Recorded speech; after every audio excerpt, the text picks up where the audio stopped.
Let's jump right into this explainer. Picture this. You're stepping into a cold, fluorescent-lit high school classroom. Right up front is Miss Carter. She's a strict, well-meaning teacher, and she's reviewing her morning attendance. The vibe? It's pretty rigid. And right out of the gate, we're looking at a scenario that plays out in thousands of schools, literally every single morning. Another absence, another excuse. You can almost hear that heavy, frustrated sigh, right? That right there perfectly captures the traditional baseline of judgment in education. It's so easy for us, educators, parents, really anyone, to look at the surface behavior and totally miss the massive burden underneath it. When a teacher sees a blank desk, the default assumption is often that it's a willful choice to just skip class. It's all viewed entirely through the lens of compliance. Think about what happens when the dreaded problem student file gets pulled. What are the labels we automatically slap on? We see repeated absences and immediately think, well, they lack motivation. A missed homeroom? Clearly poor responsibility. The whole system has a habit of interpreting absence as just pure laziness, disrespect, or a fundamental lack of discipline. We shove the student in a box labeled problem, and honestly, we just close the lid. But I want you to really sit with this question for a second. What if that empty desk isn't a sign of disrespect at all, but an actual cry for help? If we flip the script and move away from this punitive judgment toward empathetic inquiry, the entire picture changes. It's an absolute game changer. We have to stop asking, why is this kid doing this to me? And start asking, what in the world is this student going through? Section 1. The anatomy of anxiety. The hidden reality of school refusal. Let's look at Lena. She's incredibly smart, but she isn't refusing to go to school just to be difficult. Her brain is literally hijacking her body. She's not sleeping in, she is physically frozen at her bedroom door. To her, the school hallway feels like this dark, threatening tunnel. Here's the actual neuroscience behind it. First, her amygdala, which is basically the brain's threat detection center, goes off like a fire alarm. Then a massive spike of cortisol floods her entire system. And boom, she's thrown into a full-blown fight or flight response. To her nervous system, walking into that classroom feels exactly like walking into a lion's den.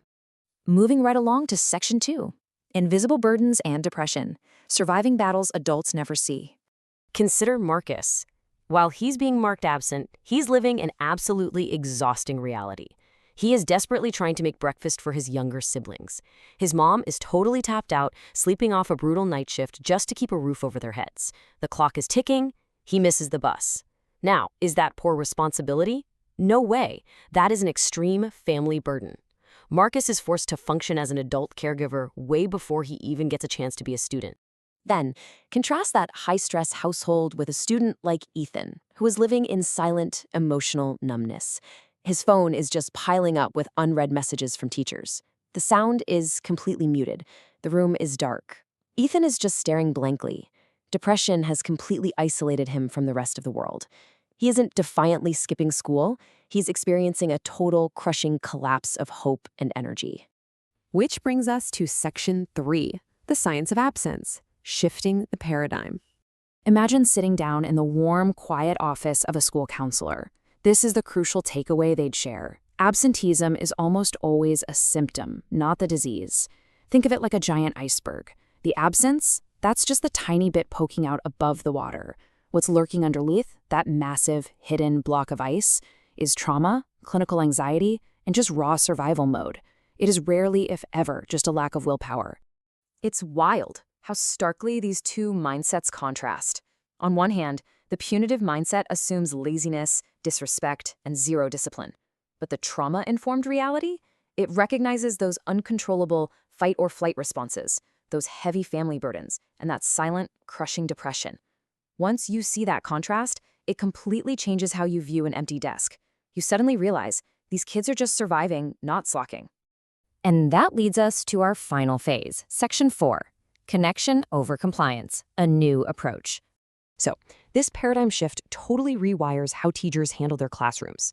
What does a genuinely supportive approach actually look like? Well, instead of jumping straight to punishment or detention, educators can take specific trauma-informed steps. We're talking active listening to get to the actual root cause. We're talking schedule flexibility for students like Marcus. It's about creating real emotional safety so someone like Lena doesn't have her amygdala triggered the second she walks in. And it's doing gentle, supportive check-ins to reach kids like Ethan who are feeling completely isolated in the dark.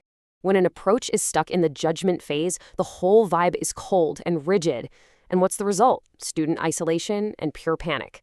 But when we flip that to the understanding phase, when we foster warmth, when we have gentle interactions, the result is actual emotional reconnection. When a classroom shifts from a place of high stress to a place of hope, a student's neurobiology literally calms down. That's what allows them to slowly and safely step back into the school environment. That brings us to this incredibly powerful idea. When we understand the pain behind absence, attendance becomes connection, not compliance. It's just a beautiful summary of everything we've been unpacking today. Empathy. Truly seeing the invisible battles these young people are fighting is absolutely hands down the most effective educational tool we have at our disposal. So I'll leave you with this. Whether you're a teacher, a parent, an administrator, or just an advocate, tomorrow morning when you look around and see an empty desk, what's going to be your first instinct? Are you going to demand compliance? Or are you going to offer connection? Think about Lena. Think about Marcus and Ethan. Because sometimes just showing a little bit of genuine understanding is the absolute only way to bring a student back into the light.